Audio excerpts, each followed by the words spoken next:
รัฐวิสาหกิจเสบียงอาหารนักละเมืองจันทร์ได้ร่วมกับบริษัทซีพีลาวจำกัดสร้างโครงการปั่นยิ้มให้น้องนักเรียนโดยการแจกจ่ายอาหารเที่ยงให้กับนักเรียนพิธีดังกล่าวได้จัดขึ้นอยู่ที่โรงเรียนประถมดอนดูเมืองหาดไซฟงนครหลวงจันทร์ในวันที่ 12 ธันวาคม 2025 โดยการเข้าร่วมของท่านคำลาแสงดาวงศ์ผู้อำนวยการรัฐวิสาหกิจเสบียงอาหารนครหลวงจันทร์ท่านทำนองพลทองมากผู้อำนวยการบริษัท CP ลาวจำกัดพร้อมด้วยครูอาจารย์และน้องนักเรียนเข้าร่วมท่านคำลาแสงดาวงศ์ได้ให้สัมภาษณ์ว่าโครงการปั่นยิ้มให้น้องนักเรียนได้เริ่มจะตั้งปฏิบัติมาแต่เดือนตุลาคม 2025 โดยได้เลือกเอาโรงเรียนประถมดอนดู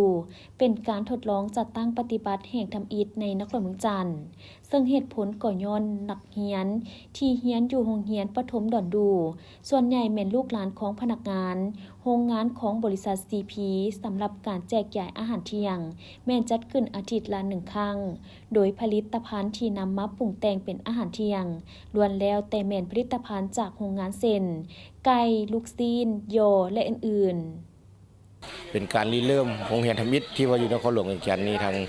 มณฑลได้เฮ็ดพากันริเริ่มแต่ว่ามณฑลเริ่มมาทดลองมาแต่เดือน10เนาะที่ว่าทุกๆวันพุธเราเฮ็ดอาหารให้เด็กน้อยนักเรียนกินเพื่อบ่ให้เขาเจ้ากลับคืนมาบ้านได้กินแล้วก็เรียนต่อแล้วเขาเจ้าก็มีการใช้สุขภาพเขาเจ้าดีขึ้นและช่วงระยะนี้ที่ว่าทางบริษัท CP ลาวก็ได้มีจุดประสงค์อยากสร้าง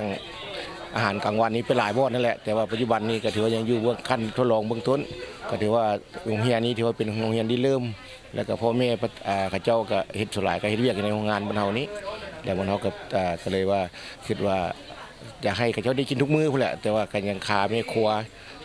ยังบ่ทันมีผู้ที่ว่าสมัครเข้ามาเป็นแม่ครัวให้ตามจิตใจบรรเทาอยากให้เขาเจ้าได้กินทุกมื้อถ้าก็มีแม่ครัวมาแต้ให้เขาเจ้ากินแล้วก็เฮ็ดอนามัยให้เนาะแต่ว่าปัจจุบันนี้ถือทางโรงงานบรรเทาร่วมกับบริษัทที่พี่ลาวฮั่นได้เฮ็ดอาหารอยู่ในโรงงานแล้วก็มาสู่เขาเจ้ากินเนาะตลาดก็เป็นอาหารที่ว่ามาจากบริษัทซีพีลาวเนาะเป็นไก่เป็นหมูเป็นลูกซีนเป็นย่อเป็นอย่างต่างๆทางบริษัทซีพีเขาเป็นผู้สนับสนุนทุกอย่างเนาะโครงการนี้คิดว่าจะขยายไปแล้วก็ไปตลอดเลยเนาะถ้าว่ายังมีบริษัทเสบียงกับบริษัทซีพีลาวยังให้เรียกร่วมกันว่าเราจะขยายไปหน้าเรื่อยๆเนาะก็ให้เขาเจ้ามีการเสนอมาแล้วก็เบื้องตามเงื่อนไขที่ว่าความเหมาะสมที่ว่ามาสามารถมาลมกันได้แล้วมณฑลก็จะมีการช่วยเหลือเนาะโอกาสนี้ต่างหน้าโรงเรียนประถมดอนดูยังได้กล่าวแสดงความขอบใจต่อกับรัฐวิสาหกิจเสบียงอาหารนครหลวงเวียงจันทร์และบริษัท CP ลาวจำกัดที่จัดโครงการดีๆแบบนี้ขึ้นมาซึ่งแสดงให้เห็นถึงการเอาใจใส่และให้ความสำคัญต่อนักเรียนเฮ็ดให้ร่างกายเติบใหญ่สมบูรณ์ของเด็กในเกณฑ์วัยเรียน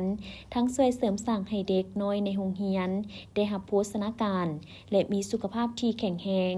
ในตอนท้ายทางโรงเรียนยังได้มอบไปย่องยอให้กับภาคส่วนดังกล่าวตื่มอีก